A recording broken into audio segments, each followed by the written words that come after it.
കാടെന്ന് പറയുന്നത് മനുഷ്യന്മാരുടെ അല്ല, മൃഗങ്ങളുടെയാണ്. നമ്മളാണ് അവിടുത്തെ അതിഥികൾ. ഞാനിങ്ങനെ ചോദിച്ചു, ഇവിടെ തണുപ്പിക്കാനുള്ള സംവിധാനമൊക്കെ ഉണ്ട് ചോദിച്ചേ.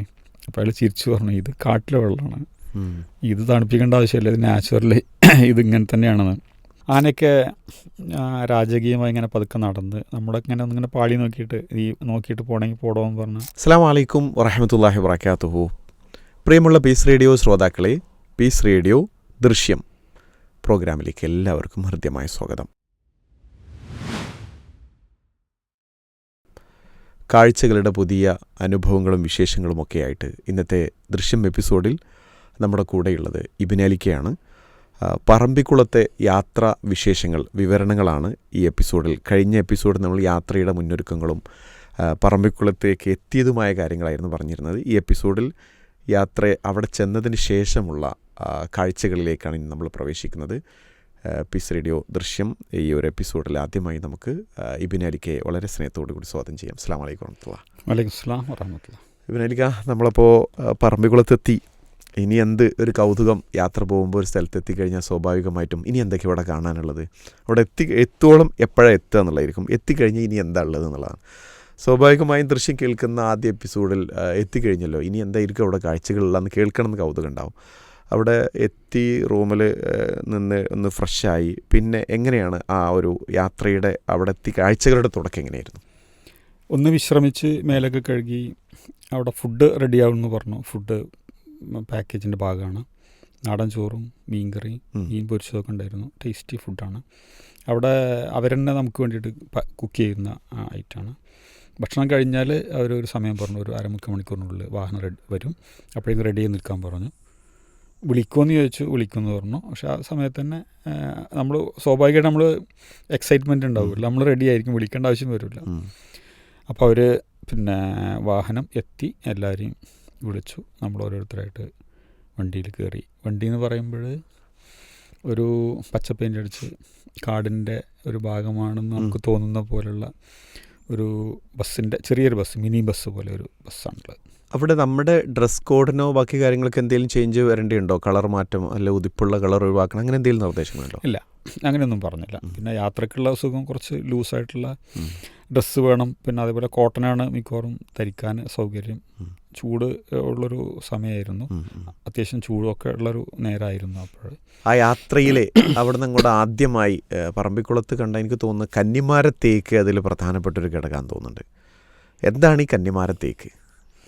1973 തൊട്ട് വന്യജീവി സംരക്ഷണ കേന്ദ്രമായിട്ട് tiger reserve, Parambikulam tiger reserve എന്നാണ് ശരിക്കും എൻ്റെ ഔദ്യോഗികമായിട്ടുള്ള പേര്. അങ്ങനെ പ്രഖ്യാപിച്ചതാണത്. പെരുവരിപ്പള്ളം, തൂണക്കടവ്, പറമ്പിക്കുളം ഈ 3 റിസർവോയറുകൾ ചേർന്നതാണ്. അതിൻ്റെ പിന്നെ വിസ്തൃതിയൊക്കെ പറയുന്ന 644 സംതിങ് ചതുരശ്ര കിലോമീറ്ററൊക്കെ ഉള്ളതാണ്. ഒരുപാട് റയറായിട്ടുള്ള പക്ഷികളുണ്ട്. മൃഗങ്ങളുടെ കാര്യം പ്രത്യേകിച്ച് പറയാനുമില്ല. കടുവ റിസർവ്, ടൈഗർ റിസർവ് നമ്മൾ പറഞ്ഞല്ലോ. പിന്നെ പ്രധാനപ്പെട്ട, പിന്നെ നേരത്തെ പറഞ്ഞ ആനകളുടെ കാര്യം പറഞ്ഞു. അതെ. ഞങ്ങൾ ബസ്സിൽ ഞങ്ങൾ വിളിച്ച് കയറ്റുന്നു. ഇപ്പോഴത്തെ നമുക്ക് കൗതുകം ഉണ്ടാക്കുന്നൊരു സംഗതികൾ, ഫോറസ്റ്റിലെ വാച്ചർമാരൊക്കെ മിക്കവാറും അവിടുത്തെ ആ കാടുമായി ബന്ധപ്പെട്ടുള്ള, അതായത് ഗോത്രവർഗ ആളുകളൊക്കെ ആയിരിക്കും. അവർക്ക് നൈസർഗികമായി തന്നെ കാടിനോടൊരു ഒരു അറ്റാച്ച്മെൻ്റ് ഉണ്ടാവും, ഒരിണക്കുണ്ടാവും. കാരണം കാടിനെ അവർ സ്നേഹിക്കും. നമ്മൾ ടൂറിസ്റ്റുകളാണ്, അല്ലെങ്കിൽ ചെന്നു പോരുന്നവരാണ്, അവരുടെ ജീവിതത്തിനൊരു ഭാഗമാണത്. വേറൊന്ന് പറഞ്ഞു കേട്ടിട്ടുള്ളത്, വളരെ പണ്ട് കാലത്തൊക്കെ അവർ അവിടെ നിന്ന് കിട്ടിയിട്ടുള്ള ഈ വനവിഭവങ്ങളൊക്കെ കൊണ്ടാണല്ലോ ജീവിച്ചിരുന്നത്. ചിലരൊക്കെ എങ്കിലും പിന്നെ സാധനങ്ങൾ കടത്തി അങ്ങനെ ജീവിച്ചിരുന്ന കുറേ ആൾക്കാരൊക്കെ ഉണ്ടായിരുന്നു. നിലമ്പൂർ കാടുകളിലൊക്കെ തേക്കൊക്കെ വെട്ടിയിട്ട് കള്ളക്കടത്തൊക്കെ നടത്തിയിരുന്ന ആൾക്കാരുണ്ട്. അവരാവില്ല അത് ചെയ്യുന്നത്, വേറെ ആളുകൾക്ക് വേണ്ടിയിട്ടൊക്കെ ആയിരിക്കാം. പക്ഷെ അവരെയൊക്കെ വനംവകുപ്പ് എന്ത് ചെയ്തു വെച്ചാൽ അവരൊക്കെ ഈ കാടിൻ്റെ ഭാഗമാക്കി, ഡിപ്പാർട്ട്മെൻറ്റിൻ്റെ ഭാഗമാക്കി, വാച്ചർമാരായിട്ട് മറ്റൊക്കെ ജോലി കൊടുത്തു. അപ്പോൾ സ്വാഭാവികമായിട്ടും അവരുടെ ഒരു ഭാഗമാണത്. ഞങ്ങളൊരു ഗൈഡ് ബാബു എന്ന് പറഞ്ഞ ഒരാളായിരുന്നു, കുറച്ച് കറുത്ത് ചുരുണ്ട മുടിയായിട്ട്. അവിടെ ഒരു രസിക്കാൻ എന്ന് വെച്ചാൽ അവരുടെ ഭാഷയിൽ അവർ കമ്മ്യൂണിക്കേറ്റ് ചെയ്യും, നമുക്ക് തമിഴ് മിക്സ് ചെയ്തിട്ട് പറയും, മലയാളത്തിൽ പറയും, അത്യാവശ്യമുള്ള ഇംഗ്ലീഷും ആളുടെ കയ്യിലുണ്ടായിരുന്നു. അപ്പോൾ ഞങ്ങളോട് പിന്നെ മൂപ്പരൊരു ചെറിയൊരു ഉപദേശം പോലെ പറഞ്ഞു, കാട്ടിലേക്കാണ് പോണത്, കാടെന്ന് പറയുന്നത് നിങ്ങളുടെ അല്ല, മനുഷ്യന്മാരുടെ അല്ല, മൃഗങ്ങളുടെയാണ്. നമ്മളാണ് അവിടുത്തെ അതിഥികൾ. അപ്പോൾ അവരൊരു തരത്തിലും പ്രയാസപ്പെടുന്ന രൂപത്തിലൊന്നും നമ്മൾ ചെയ്യാൻ പാടില്ല. കൂക്ക് വിളിക്കാനോ ബാക്കിയുള്ളതൊന്നും ചെയ്യരുത്. അവർക്കൊരു തടസ്സമില്ലാതെ അങ്ങനെ നമ്മൾ അവരുടെ കൂടെ അങ്ങനെ കടന്നു പോകണമെന്ന് പറഞ്ഞു. അപ്പോൾ അവിടെ ആ കടന്നുപോക്കിൻ്റെ ഇടയിലാണെന്ന് തോന്നുന്നു ആദ്യത്തെ കാഴ്ചയായിരിക്കുമോ കന്നിമാരത്തേക്ക്? കന്യാമരത്തേക്കിന് മുമ്പ് നമ്മൾ പിന്നെ ഒരു ഡാം സൈറ്റിലേക്കാണ് പോകുന്നത്. ആദ്യത്തെ ഇറക്കം അവിടെയാണ്. അപ്പോൾ ചൂടുള്ള ഒരു സ്ഥലത്തു നിന്ന് അങ്ങനെയാണ് പോയിട്ട് ചൂട് കുറഞ്ഞൊരു സ്ഥലത്തേക്ക് എത്തുകയാണ്. എന്നാൽ അത്യാവശ്യം ചൂടൊക്കെ ഉണ്ട് അവിടെ. റിസർവറിൻ്റെ അവിടെ നിന്ന് ഇറങ്ങി പിന്നെ ഡാമിലേക്ക് പ്രവേശനമല്ല, അവർ ബ്ലോക്ക് ചെയ്തിരുന്നു, അല്ല പോകാൻ പാടില്ല എന്ന് പറഞ്ഞു. അപ്പോൾ ആ ഭാഗത്തേക്ക് പോയി ഒന്ന് എത്തി നോക്കിയിട്ട് കുറച്ച് നേരൊക്കെ ഒന്ന് കണ്ട് കുറച്ച് ഫോട്ടോസൊക്കെ എടുത്ത് ഈ യാത്രയുടെ തുടക്കത്തിൽ കുറച്ചൊരു ആവേശം കൂടുമല്ലോ. കാട് ഒന്ന്, പിന്നെ വിശാലമായി കിടക്കുന്ന ഡാമും വെള്ളവും കുറച്ച് ഫോട്ടോസൊക്കെ എടുത്തു. അപ്പോൾ അതിൽ എനിക്കൊരു കൗതുകം തോന്നിയൊരു സംഗതി, ചൂട് ഉണ്ടായിരുന്നു അത്യാവശ്യം. അപ്പോൾ ദാഹം തുടങ്ങി നമുക്ക്. പിന്നെ ഊണ് കഴിച്ച് വലിയ വിശ്രമമില്ലാതെ പൂരം ചെയ്താണല്ലോ. അപ്പോൾ അവർ പിന്നെ കുപ്പിയൊക്കെ എടുത്തിട്ട് പുറത്ത് കൊണ്ടുപോയിട്ട് വെള്ളം കൊണ്ടുവന്ന് തന്നു. നമ്മൾ ധൃതിയിൽ വെള്ളം എടുക്കാൻ മറന്നുപോയിരുന്നു. വെള്ളം നോക്കുമ്പോൾ നല്ല തണുപ്പ്, ഒരു ഐസ് വാട്ടർ. ഞാനിങ്ങനെ ചോദിച്ചു, ഇവിടെ തണുപ്പിക്കാനുള്ള സംവിധാനമൊക്കെ ഉണ്ട് ചോദിച്ചു. അപ്പോൾ അയാൾ ചിരിച്ചു പറഞ്ഞു, ഇത് കാട്ടിലെ വെള്ളമാണ്, ഇത് തണുപ്പിക്കേണ്ട ആവശ്യമില്ല, ഇത് നാച്ചുറലി ഇതിങ്ങനെ തന്നെയാണെന്ന്. ചോലയിലേക്ക് വെള്ളമായിരിക്കും. അപ്പോൾ അങ്ങനെ സംശയിച്ച് ധൈര്യമായിട്ട് കുടിച്ചോളൂ പറഞ്ഞു. ഇവിടെയുള്ള ആൾക്കാരൊക്കെ അതാണ് കുടിക്കേണ്ടത്, ഒരു പ്രശ്നമില്ല പറഞ്ഞു. അത് കഴിഞ്ഞിട്ടാണ് നമ്മൾ അടുത്ത സ്പോട്ട് കന്നിമാരത്തേക്കിലേക്ക് പോകുന്നത്. ഇവിടുന്ന് ഇറങ്ങി പിന്നെ ബസ്സിൽ വീണ്ടും കയറിയിട്ട് കുറച്ച് വളഞ്ഞ് വിളഞ്ഞ് റോഡിൻ്റെ ഒരു അവസ്ഥ എന്ന് പറയുമ്പോൾ കാടുകളിൽ ഒരിക്കലും നല്ല റോഡുകൾ ഉണ്ടാവില്ല. ഒന്ന് അത്ര സുഖിക്കണ്ട എന്നുള്ളതാണ്. അങ്ങനെ പാഞ്ഞു പോകേണ്ട ഒരു അവസ്ഥ ഉണ്ടാക്കില്ല. മിക്കവാറും വളവും തിരിവും റോഡും വീതി കുറവായിരിക്കും. ഓപ്പോസിറ്റ് ഒരു വാഹനം വന്നാൽ ഒതുക്കി കൊടുത്തിട്ടൊക്കെ പോകാൻ പറ്റുള്ളൂ. കാട്ടിലൂടെ വളരെ പതുക്കെ പോകണം, മൃഗങ്ങൾക്ക് ഒരു തടസ്സം ഉണ്ടാകുന്നത് അത് തന്നെയാണ്. പിന്നെ ഇടയ്ക്കുള്ള മഴയും കാറ്റും അത് കാരണം റോഡ് പോവുകയും ചെയ്യും. അപ്പോൾ അങ്ങനെ വളഞ്ഞ് ചില വളവൊക്കെ നമ്മൾ കൊള്ളുമോന്നൊക്കെ നോക്കും, തോന്നും പറയാം ഈ റോഡിൽ കൂടി നമുക്ക് വണ്ടിക്ക് പോകാൻ പറ്റുമെന്നൊക്കെയുള്ള. പക്ഷേ ഡ്രൈവർ നല്ല മിടുക്കനായിരുന്നു. അവരൊക്കെ ഈ പിന്നെ ഒരു പച്ച ഫോറസ്റ്റിയുടെ ഒരു ഡ്രസ്സ് ഉണ്ടല്ലോ, ആ യൂണിഫോമൊക്കെ ഇട്ടിട്ടുള്ള ആൾക്കാരായിരുന്നു. അങ്ങനെയാണ് കുറച്ചുകൂടി യാത്ര ചെയ്തിട്ടാണ് കന്നിമാരത്തേക്ക് കാണാൻ പോകുന്നത്. ഏകദേശം 460 വർഷം പഴക്കമുള്ള തേക്കാന്നാണ് പറയുന്നത്. 500 വർഷത്തോളം പഴക്കമുണ്ടെന്നൊക്കെയാണ് പറയുന്നത്. ആ ഒരു തേക്കിനെ കുറിച്ച് പറയുമ്പോഴേ അവിടുന്ന് ഒരു ആ സമയത്തുണ്ടായ ഒരു സംഭാഷണമുണ്ട്. അവിടുന്ന് മറ്റ് ടൂറിസ്റ്റുകളും കൂടെ ഉണ്ടായിരുന്നു തോന്നുന്നുണ്ട്. തേക്കുമായി ബന്ധപ്പെട്ട് നടന്നൊരു രസകരമായ ഒരു സംഭവം ഉണ്ടല്ലോ. കന്നിമാരത്തേക്ക് 460 വർഷം പഴക്കമുണ്ടെന്ന് പറഞ്ഞു. അതേപോലെ 40 മീറ്ററോളം ഉയരമുണ്ട്. ഒരു മഹാവൃക്ഷം എന്നൊക്കെ തന്നെ പറയുന്നു. കേന്ദ്ര സർക്കാർ അതിനൊരു അവാർഡൊക്കെ ഇതേപോലെ കൊടുത്തിട്ടുണ്ട്. അതിന് ഔദ്യോഗികമായിട്ട് ഒരു മഹാവൃക്ഷ പുരസ്കാരമൊക്കെ നൽകിയിട്ട് അതിനെ അനുമോദിച്ചിട്ടുണ്ട്. പടർന്ന് പന്തലിച്ച് ഉയരത്തിൽ നിൽക്കുന്ന ഒരു മഹാവൃക്ഷം തന്നെയാണത്. അതേക്ക് അതിന് സംരക്ഷണ ഭിത്തി ആയിട്ട് അങ്ങനെ എന്തോ. ഞാൻ അവിടെ ചെന്നപ്പോൾ എനിക്ക് തോന്നിയത് പണ്ടത്തെ ഒരു കമ്പാരിസനാണ്. ഞാനൊരു 30 കൊല്ലം മുമ്പ് പോയപ്പോഴുള്ള, അന്ന് ശരിക്ക് ആരാലും അറിയപ്പെടാതെ കൂട്ടത്തിലൊരു മരമായി ഒറ്റയ്ക്ക് നിന്നിരുന്ന എന്ന് പറയാം, അത്ര വലിയ ശ്രദ്ധയൊന്നുമില്ലാതെ നിന്നിരുന്നതാണ്. ഞങ്ങൾക്കന്ന് ആ കന്യാമാരത്തേക്ക് കാണിച്ചു തന്നത് അവിടുത്തെ ഒരു ഗോത്രവർഗ ആയിട്ടുള്ള ഒരാളായിരുന്നു. പക്ഷേ ഇപ്പോൾ ചെന്നപ്പോൾ പിന്നെ ആൾ VIP ആയിരിക്കണം. സംരക്ഷണ ഭിത്തി കെട്ടിയിട്ടുണ്ട്, അതിലേക്ക് സ്റ്റെപ്പ് ഉണ്ട്. ഒരാളുടെ ഒരു അര ഉയരത്തിൽ ഭിത്തി കെട്ടിയിട്ടുണ്ട്. പിന്നെ അതിൽ കയറി ചുറ്റും ചങ്ങലയൊക്കെ കെട്ടിയിട്ടുണ്ട്, വല്ലാതെ ആൾക്കാരതിനെ ഉപദ്രവിക്കാൻ വേണ്ടിയിട്ട്. ഒരു 2 ആൾ ഒന്ന് പിടിച്ചാൽ അതിൻ്റെ ചുറ്റും എത്തില്ല, അത്രയും വലുതാണ്. ഞങ്ങൾ നേരത്തെ ചോദിച്ച ചോദ്യം, ഞങ്ങളുടെ കൂടെ ഒരു സായിപ്പ് മാതാമി ഉണ്ടായിരുന്നു. സായിപ്പ് വളരെ നല്ല രസികനായിരുന്നു. അപ്പോൾ ഞാൻ പറഞ്ഞത് ഈ മരങ്ങളുമായി ബന്ധപ്പെട്ട എന്തോ ഒരു സംഗതിയിൽ അയാൾ റിസർച്ച് നടത്തിക്കൊണ്ടിരിക്കുന്നതാണ്. ആൾ ഒരു 19 വയസ്സിൻ്റെ പ്രായമൊക്കെ ഉണ്ട്. പിന്നെ അവരുടെ കൂടെ മാതാമ ടീച്ചറാണെന്നാണ് പറഞ്ഞത്. എനിക്ക് തോന്നുന്നത് മലയാളികളെക്കാൾ കൂടുതൽ ടൂറിസ്റ്റുകളെ അവരെയാണ് ഏറ്റവും ലൈവ്. പിന്നെ തിരക്കൊന്നും ഉണ്ടാക്കാതെ അവർ പിന്നെ ഓരോ സംഗതികൾ പതുക്കെ പോയിട്ട് അത് കാണും. പിന്നെ അത് ബന്ധപ്പെട്ട സംശയം ഉണ്ടെങ്കിൽ അത് ചോദിക്കും. പിന്നെ നമ്മൾ നേരെ കുപ്പായിട്ട് പോവുകയാണല്ലോ. അവരങ്ങനെയല്ല, അവർ ആ സംഗതി ആദ്യം പഠിച്ച് അത് നന്നായിട്ട് പഠിച്ച് അതിൻ്റെ കാര്യങ്ങൾ ഒക്കെ നോക്കി ആവശ്യമുണ്ടെങ്കിൽ ചോദിക്കാനുള്ള ചോദ്യങ്ങളൊക്കെ റെഡി ആയിട്ടാണ് അവർ പോകുന്നത്. അപ്പോൾ അദ്ദേഹം പറഞ്ഞൊരു സംഗതി പിന്നെ കുറച്ചൊരു ദേഷ്യത്തോടു കൂടിയാണ് പറഞ്ഞത്. ഈ പിന്നെ കന്നിമാരത്തേക്കിനെ നിങ്ങൾ തടവറയിലാക്കിയിരിക്കുകയാണ്, അതിനെ വളരെ സ്വതന്ത്രമായി വിടണം, അത് കാറ്റും അതിന് പിന്നെ വെള്ളമൊക്കെ അത് കിട്ടിയിട്ട് അതിൻ്റെ പിന്നെ ഇഷ്ടം പോലെ ജീവിക്കട്ടെ. നിങ്ങളിപ്പോൾ അതിനെ തറകെട്ടി ഉയർത്തി, അപ്പോൾ അതിന് വെള്ളം കിട്ടില്ല, ആവശ്യത്തിന് വെള്ളം കിട്ടില്ല, അതിൻ്റെ വേരുകൾക്കൊക്കെ പ്രയാസം ഉണ്ടാക്കും. അപ്പോൾ അതിനെയൊക്കെ സ്വതന്ത്രമായിട്ട് വിടണം.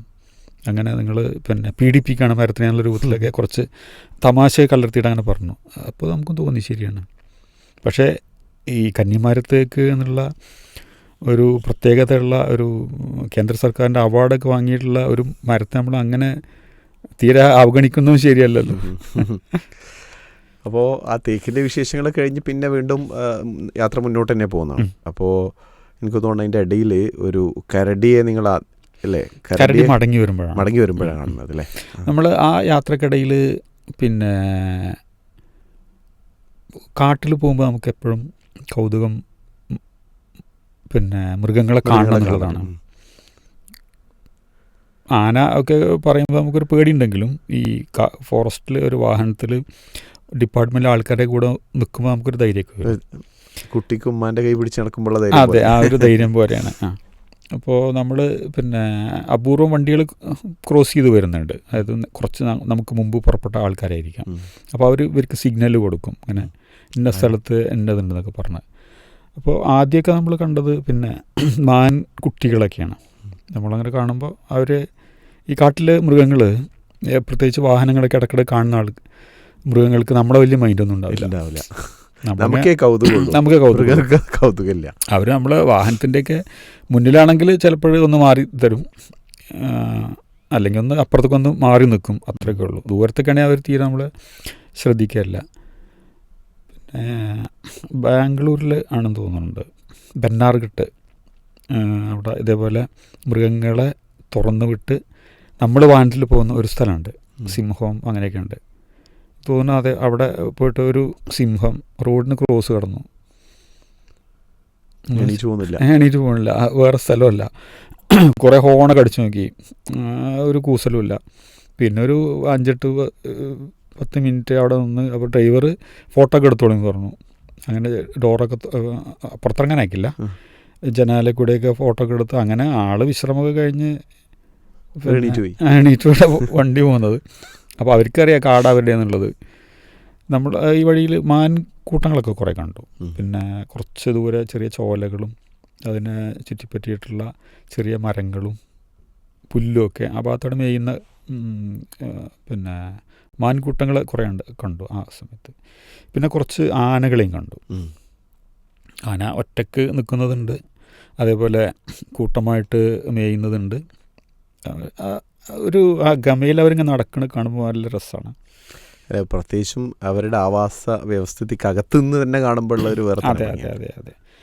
ആനയൊക്കെ രാജകീയമായി ഇങ്ങനെ പതുക്കെ നടന്ന് നമ്മളൊക്കെ ഇങ്ങനെ ഒന്നിങ്ങനെ പാളി നോക്കിയിട്ട് ഈ നോക്കിയിട്ട് പോകണമെങ്കിൽ പോടാമെന്ന് പറഞ്ഞ് അല്ലെ. പിന്നെ മരങ്ങളുടെ ചില്ലകളൊക്കെ ഇങ്ങനെ പതുക്കെ തുമ്പിക്കൊണ്ട് താഴ്ത്തി ഒന്ന് പൊട്ടിച്ചെടുത്ത് അതൊന്ന് അടിച്ച് അതിൻ്റെ പുല്ലൊക്കെ അതിൻ്റെ പൊടിയൊക്കെ ഉണ്ടെങ്കിൽ ഒന്ന് കളഞ്ഞ് എടുത്ത് പിന്നെ അടുത്ത മരത്തിൻ്റെ അടുത്തേക്ക് പോയി. അങ്ങനെ വളരെ ഒരു അലസ ഗമനം. നമ്മൾ ഈവനിങ് വാക്കൊക്കെ പറയില്ല, ഇങ്ങനെ പതുക്കെ.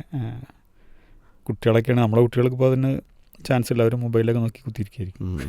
അതേപോലെ അങ്ങനെ ഒരു റിലാക്സ് ആയിട്ട് ഇങ്ങനെ നടക്കുന്ന നല്ല രസകരമായ കാഴ്ചയാണ്. അത് ഏകദേശം എത്ര സമയം ഉണ്ടായിരുന്നു അത് ആ ഒരു അന്നത്തെ ആ യാത്ര? അന്നത്തെ യാത്ര നമ്മളൊരു 3 മണിയോടാണ്, വൈകുന്നേരം 3 മണിക്കാണ് പുറപ്പെടുന്നത്. ഈ ആദ്യത്തെ ഡാമൊന്ന് കണ്ട് കന്യാകുമാരത്തേക്ക് കഴിഞ്ഞ് അടുത്ത് ഈ കാടിനുള്ളിലേക്ക് പോയി അവിടെ എത്തുമ്പോഴേക്കും നമ്മൾ പറമ്പിക്കുളത്തേക്ക് എത്താറാവുന്ന സമയത്തേക്ക്, അതായത് മുകളിലേക്ക് സൈറ്റിൻ്റെ അവിടെ ഇങ്ങനെ തണുപ്പ് കൂടുന്നു, കയറ്റം കൂടുന്നു. പിന്നെ വണ്ടിയുടെ ഗിയറൊക്കെ വലിയ വലിയ ഗിയറിനൊക്കെ ചോർന്ന് ഫസ്റ്റും സെക്കൻഡിലൊക്കെ ഇട്ടിട്ട് വലിപ്പിച്ച് കയറ്റുന്നു. അങ്ങനെ മുകളിൽ കയറി വരുമ്പോൾ അപ്പോൾ ശരിക്കും തണുപ്പ് തുടങ്ങി. അപ്പോൾ നമ്മൾ റൂമിൽ നിന്ന് ഇറങ്ങിയപ്പോൾ ചൂടാണ്. സ്വാഭാവികമായിട്ടും തണുപ്പുണ്ടാവില്ല എന്നുള്ള നമ്മുടെ ഒരു മനസ്സിൻ്റെ ഒരു പ്രതീക്ഷ. പക്ഷെ അവിടെ എത്തിയപ്പോഴേക്ക് തണുപ്പ് തുടങ്ങി. അപ്പോൾ ഏകദേശം ഇരുട്ടി തുടങ്ങിയോ അവിടെ? അങ്ങെത്തുമ്പോഴേക്കും? പിന്നെ മുകളിലേക്ക് എത്തിയപ്പോഴേക്കും ഒരു 5 മണിയൊക്കെ, 5 മണിയായിട്ടുണ്ട്. ഒരു 4 മണി, ഒരു 5 മണിയൊക്കെ കഴിഞ്ഞിട്ടുണ്ടാവും. തണുപ്പ് കൂടുമ്പോൾ സ്വാഭാവികമായിട്ടും യാത്രയിലാവുമ്പോൾ നമുക്കൊരു ചായ കുടിക്കണം തോന്നും. ഇബ്നലിക്കാക്കും അതുപോലെ ചായ കുടിക്കാൻ തോന്നി. ചായ കുടി നിർബന്ധമാണ്. മാത്രമല്ല, നമ്മളെ ഗൈഡ് ബാബുവിനോട് പതുക്കെ ചോദിച്ചു, ഒരു ചായക്ക് വല്ല വഴിയുണ്ടോയെന്ന് ചോദിച്ചു. അപ്പോൾ ചിരിച്ചിട്ട് പറഞ്ഞു, ചായ നമ്മുടെ പാക്കേജിൻ്റെ ഭാഗമാണ്, ഇനി അടുത്ത പരിപാടി ചായയാണ് പറഞ്ഞു. അങ്ങനെ ചുരം പോലെ കയറി ചെന്ന് അവിടെ ഒരു നാടൻ ഹോട്ടലുണ്ട്. ഹോട്ടലിൽ ചെന്നപ്പോൾ പ്രഖ്യാപിച്ചു, ഒരു ചായ ഒരു കടി ഒരാൾക്ക് ഡിപ്പാർട്ട്മെൻറ്റ് വകയാണ്. അതിൽ കൂടുതൽ വേണമെങ്കിൽ നിങ്ങൾ കഴിച്ചോളൂ, വേറെ സാധനങ്ങളുണ്ട്, അതിന് നിങ്ങൾ വേറെ കാശ് കൊടുക്കണം പറഞ്ഞു. അപ്പോൾ ചെറിയൊരു കാറ്റ്, തണുപ്പിങ്ങനെ തുടങ്ങുന്നു. നമുക്ക് ഈ വൈകുന്നേരം 5 മണിയൊക്കെ ആകുമ്പോൾ എന്തെങ്കിലും ചായ നിർബന്ധമാണല്ലോ. അതും ഒരു ചായ കുടിച്ച് പിന്നെ രണ്ടാമത് ചായ കുടിച്ച് കടി, നല്ല നാടൻ ഐറ്റംസൊക്കെ ആയിരുന്നു. കടിയൊക്കെ എടുത്ത് പിന്നെ അവരുടെ 1-2 ഐറ്റം ജ്യൂസുകളുണ്ട്. ജ്യൂസുകളൊക്കെ വാങ്ങി കുടിച്ചിട്ടാണ് പിന്നെ പുറത്തിറങ്ങിയത്. അവരുടെ വനവിഭവങ്ങളും അതേപോലെ അവരുടെ ഉൽപ്പന്നങ്ങളൊക്കെ വിൽക്കുന്ന ഷോപ്പും അവിടെ ഉണ്ട്. അപ്പോൾ ആ ഒരു പരിസരത്ത് വളരെ കുറച്ച് പേരുള്ളൂ, ഈ ടൂറിസ്റ്റ് ചെല്ലുന്ന കുറച്ച് പേര്. അതേപോലെ ഈ അവിടെയുള്ള പ്രാദേശികമായിട്ടുള്ള ആൾക്കാരൊന്നും കാര്യമായിട്ടൊന്നുമില്ല. അല്ല, ടൂറിസ്റ്റുകളുടെ തിരക്കുകളോ കാര്യങ്ങളോ അങ്ങനെയൊന്നുമില്ല. ഇല്ല. പിന്നെ ഞാൻ മിക്കവാറും ഞങ്ങൾ പോവാറ് പിന്നെ വീക്കെൻഡിൽ പോകാറില്ല, പരമാവധി പോവാറില്ല. ഇല്ല. അത് വെള്ളി, ശനി, ഞായർ ദിവസങ്ങളിലും മൊത്തത്തിൽ തിരക്കായിരിക്കും, ബുക്കിംഗ് കിട്ടാൻ പ്രയാസമായിരിക്കും, മൊത്തത്തിൽ റോഡ് ബ്ലോക്കായിരിക്കും, താമസത്തിൻ്റെ പ്രശ്നങ്ങളുണ്ടാകും. അപ്പോൾ നല്ലത് ഒരു തിങ്കൾ, ബുധൻ, വ്യാഴമൊക്കെ പോവുക. അങ്ങനെ പോവുക, തിരക്ക് കുറവുണ്ടാവും. മിക്കവാറും പിന്നെ പല സ്ഥലങ്ങളിലും വീക്കെൻഡിൽ റേറ്റ് കൂടും. ഇപ്പോൾ ലോഡ്ജാണെങ്കിലൊക്കെ അല്ലാത്ത ദിവസങ്ങളിൽ റേറ്റും കുറവുണ്ടാവും. പിന്നെ ഒന്ന് റിലാക്സ് ചെയ്ത് പോകാനും പറ്റും. അതുകൊണ്ട് അവിടുത്തെ കുറച്ച് പണിക്കാരും കാര്യങ്ങളൊക്കെ ഉണ്ടായിരുന്നുള്ളൂ. പിന്നെ അതിൽ എനിക്ക് തോന്നുന്നത് കുറച്ചുകൂടി നെക്സ്റ്റ് ലെവലെന്ന് വെച്ചാൽ ബാംബു റാഫ്റ്റിംഗ് അല്ലേ? അതല്ലാതെ വേറെ ഏതെങ്കിലും അതിൻ്റെ ഭാഗമായിട്ട് വേറെ പിന്നെ കാഴ്ചകൾ വേറെ ഉണ്ടായിരുന്നോ ഈ ചായ കുടിച്ച ശേഷം? പിന്നെ ലാസ്റ്റ് കാണുന്ന ബാംബു റാഫ്റ്റിംഗ് അല്ലേ? ചായ കുടിച്ചിട്ടുള്ള അടുത്തത് ബാംബു റാഫ്റ്റിംഗ് ആണ്. ബാംബു റാഫ്റ്റിംഗ് എന്ന് പറഞ്ഞാൽ ഒരു ചങ്ങാടത്തിലുള്ള ഒരു സ്വപ്ന സദൃശ്യമായ ഒരു യാത്രയാണ്. ചായ കുടിച്ചിട്ട് പിന്നെ റെഡിയാകാൻ പറഞ്ഞു, വിളിച്ച് കയറ്റി.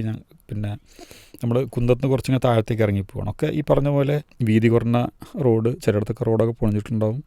അപ്പോൾ ആ ഒരു യാത്രയിൽ ഇടതുഭാഗത്ത് സെറ്റിലേഴ്സ് പോലെ, അതായത് അവിടെ പണിക്കൊക്കെ വന്നിട്ട് താമസിക്കുന്ന ഒരു പക്ഷേ അവിടെയുള്ള ആൾക്കാരനായിരിക്കാം, ചെറിയ ചെറിയ വീടുകളും കാര്യമൊക്കെ ഉണ്ട്. അങ്ങനെ ഏതാണ്ട് ഇറങ്ങിയിട്ട് പോവുകയാണ്. അവിടെ ഇറങ്ങിയിട്ട് ചെല്ലുമ്പോൾ നമ്മൾ ഈ റോട്ടിൽ നിന്ന് ഈ ഇറങ്ങുന്നത് എന്താണെന്ന് പറയാം, നമ്മൾ ഒരു വിദേശ രാജ്യങ്ങളിലൊക്കെ ഫോട്ടോയിലൊക്കെ കണ്ടിട്ടുള്ള പോലെ ഒരു സ്ഥലം പോലെയാണ്. നമ്മൾ ഒരു കൊച്ചു ദ്വീപ് എന്ന് വേണമെങ്കിൽ പറയാം. നമ്മളിങ്ങനെ ഇറങ്ങി ചെല്ലുന്നത് വിശാലമായൊരു പുൽമൈതാനത്തേക്കാണ്. ഈ പുൽമൈതാനത്തിൻ്റെ മുന്നിൽ ഇടതും വലതും മുന്നിലും വെള്ളമാണ്. അപ്പോൾ ഇങ്ങനെ ഈ അതിനുള്ളിലേക്ക് ഇങ്ങനെ നീണ്ടു കിടക്കുന്ന ഒരു പച്ച വിരിച്ച ഒരു സ്ഥലത്ത് കൂടിയാണ് വണ്ടി ഇങ്ങനെ പോയി നിർത്തുന്നത്. നിർത്തിയിട്ട് നമ്മളിങ്ങനെ കാണുന്നത് ദൂരെ പല അടുക്കുകളായി കാണുന്ന മലകൾ, പിന്നെ പരന്നു കിടക്കുന്ന, അതിൽ സഞ്ചാരികളെ കാത്തു നിൽക്കുന്ന എണ്ണം കുറവാണ് ബോട്ട് എന്ന് പറയാൻ പറ്റില്ല, ചങ്ങാട. ഈ ബാംബു റാഫ്റ്റിംഗ് എന്ന് പറഞ്ഞാൽ കുറച്ച് മുളകൾ തലങ്ങും കെട്ടിയിട്ട് കയറുകൊണ്ട് കെട്ടിയിട്ടുണ്ടാക്കിയ ഒരു സാധനമാണ്. അതാണ് ബാംബു റാഫ്റ്റിംഗ് എന്ന് പറഞ്ഞാൽ. എത്ര പേര് കയറി? ഞങ്ങളിൽ 2 ബോട്ടിലാണ് കയറിയത്. അപ്പോൾ എനിക്ക് തോന്നുന്നത് ഒരെണ്ണത്തിൽ തന്നെ ഒരു 5-8 ആൾ കയറുന്നുണ്ട്. അപ്പോൾ ഫോട്ടോ ഒക്കെ എടുക്കാൻ നല്ലൊരു വ്യൂ ആണ്. പിന്നെ എൻ്റെ മനസ്സിൽ പുഴ വ്യൂ ഉണ്ട്. ഇങ്ങനെ ഒരു പച്ച മൈതാനം, അതിൽ നമ്മളൊരു പച്ച കളറിലൊരു ബസ്, അതിൻ്റെ ബാക്ക്ഗ്രൗണ്ട് വെള്ളം, അതിൻ്റെ പിന്നിൽ പിന്നെ കാടുണ്ട് ഒരു ഭാഗത്ത്, അതേപോലെ മലകളും. അപ്പോൾ എല്ലാവരും പെട്ടെന്ന് ഇപ്പോൾ എല്ലായിടത്തും ക്യാമറ ഉണ്ടല്ലോ, മൊബൈൽ ഫോണിൽ ഫോട്ടോ എടുക്കാമെന്ന്. അപ്പോൾ ഇവർ പറഞ്ഞു പിന്നെ ഫോട്ടോ വന്നിട്ട് എടുക്കാം, നമുക്ക് ആദ്യത്തെ പരിപാടി പിന്നെ യാത്രയാണെന്ന് പറഞ്ഞു. അങ്ങനെ എല്ലാവരും കൂടി ഇവർ വിളിച്ചു കൊണ്ടുപോയി. വണ്ടിയിൽ തന്നെ 3 പേരുണ്ട്. ഡ്രൈവറുണ്ട്, നമ്മുടെ പിന്നെ ഗൈഡ് ബാബു ഉണ്ട്, കൂട്ടത്തിൽ ഒരു സഹായി കൂടിയുണ്ട്. നമ്മൾ കിളിയെന്നൊക്കെ പറയാൻ വേണം തോന്നുന്നു. അങ്ങനെ 3 പേരും കൂടി നമ്മുടെ കൂടെ വരുന്നുണ്ട്. അപ്പോൾ അങ്ങനെ അവർ ബോട്ട് യാത്രയ്ക്ക് ഒരുങ്ങി ഞങ്ങളോട് അങ്ങോട്ട് കൂട്ടിക്കൊണ്ടുപോയി. എത്ര സമയം എടുക്കും അതിലൂടെ യാത്ര? അപ്പോൾ അതിൽ ചെന്നപ്പോഴാണ് ആൾക്കാർക്ക് കയറാൻ മടി. കാരണം ഇതുവരെയുള്ള യാത്രയ്ക്ക് എങ്ങനെയാണ്, പിന്നെ യാത്ര മീൻസ് ബോട്ട് യാത്രയൊക്കെ സഞ്ചരിച്ചിട്ടുള്ള ആൾക്കാരൊക്കെ കപ്പലിൽ പോയ ആൾക്കാരുണ്ടാവും, പിന്നെ മോട്ടറൊക്കെ ഘടിപ്പിച്ചിട്ടുള്ള നല്ല കാണാനൊക്കെ ഭംഗിയുള്ള, ഇതെന്താ വെച്ചാൽ 4 മരക്കഷ്ണങ്ങൾ കൂട്ടി കെട്ടിയിരിക്കുകയാണ്. ആ കെട്ടൊക്കെ നമുക്ക് ഇങ്ങനെ നോക്കിയാൽ കാണാൻ പറ്റും. അപ്പോൾ അതിലേക്ക് അവർ ഈ സാധനം തള്ളിയിട്ട് ഇങ്ങോട്ട് കരയത്തേക്ക് ഇങ്ങനെ മുട്ടിച്ച് നിർത്തിയിരിക്കുകയാണ്. അപ്പോൾ കൈയൊക്കെ പിടിച്ചിട്ടാണ്, അവരെ കൈയെ പിടിച്ചിട്ടാണ് നമ്മളിൽ കയറുന്നത്. ഇവനിൽക്ക നമ്മൾ ഒരു കാര്യം ചെയ്യാം. ഇപ്പോൾ വളരെ ഒരു സസ്പെൻസ് ത്രില്ലൊക്കെ ഉള്ള ഒരു സന്ദർഭത്തിലെത്തി നിൽക്കുന്നത്. നമ്മുടെ സമയം ഇവിടെ മുന്നിൽ വന്ന് കുറച്ച് സമയം അതിക്രമിച്ചിരിക്കുകയാണ്. സ്വാഭാവികമായിട്ടും ഇതിവിടെ അവസാനിക്കുമ്പോൾ അടുത്ത എപ്പിസോഡിലേക്കുള്ള ഒരു വഴി തുറക്കുകയാണ്. നമുക്ക് അടുത്ത എപ്പിസോഡിൽ ബാംബു റാഫ്റ്റിങ്ങിൻ്റെ കൂടുതൽ കാഴ്ചകളിലേക്ക് മിഴി തുറക്കാമെന്ന് തോന്നുന്നു. പ്രിയമുള്ള ശ്രോതാക്കളെ, പീസ് റേഡിയോ ദൃശ്യം പ്രോഗ്രാമിൽ ഇതുവരെ ഇബ്നുലിക്കയുടെ കൂടെ പറമ്പിക്കുളത്തെ യാത്രാവിശേഷങ്ങളാണ് നമ്മൾ ഇതുവരെ കേട്ടുകൊണ്ടിരുന്നത്. നമുക്കതിൻ്റെ അടുത്ത എപ്പിസോഡിൽ ഇൻഷാ അല്ലാഹ് പുതിയ വിശേഷങ്ങളുമായിട്ട് വീണ്ടും ചേരാം. അസ്സലാമു അലൈക്കും വറഹ്മത്തുള്ളാഹി വബറകാതുഹു.